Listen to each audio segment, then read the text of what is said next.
Quid du délai de la libération des actions pour des apports en nature dans une société anonyme? Bonjour Bertrand Mario, avocat à la Cour. Donc, quid du délai de la libération des actions pour des apports en nature dans une société anonyme?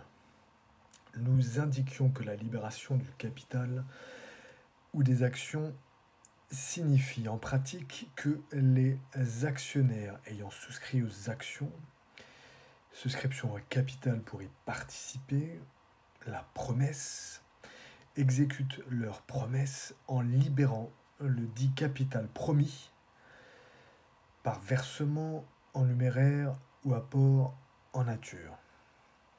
Mais qu'en est-il du délai de la libération d'actions en échange d'apports en nature à la société?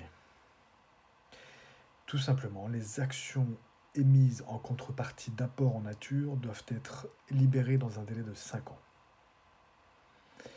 Si cette vidéo vous a intéressé, si elle a été utile pour votre question, vous pouvez la liker sur les réseaux sociaux, sur Instagram, sur YouTube, sur Facebook et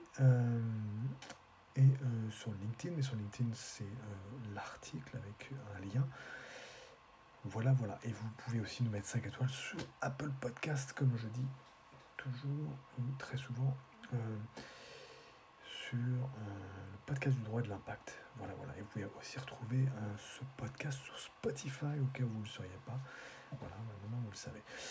Voilà, pour les références que requiert la constitution d'une société anonyme, c'est un article du 2 août 2020, Bertrand Mario, avocat.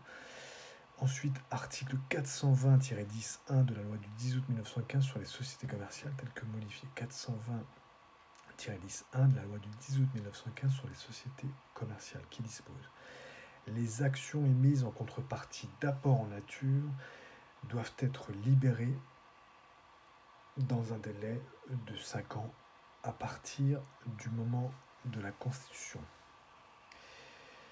Article 420-10-1, fin de la citation de la loi du 10 août 1915 sur les sociétés commerciales telles que modifiées. Ensuite, vous pouvez aussi vous référer à notre article quid de l'apport en nature pour en savoir plus sur les apports en nature dans une société anonyme. On a du 2 août 2020 aussi. Bertrand Mario, avocat à la Cour. À très bientôt.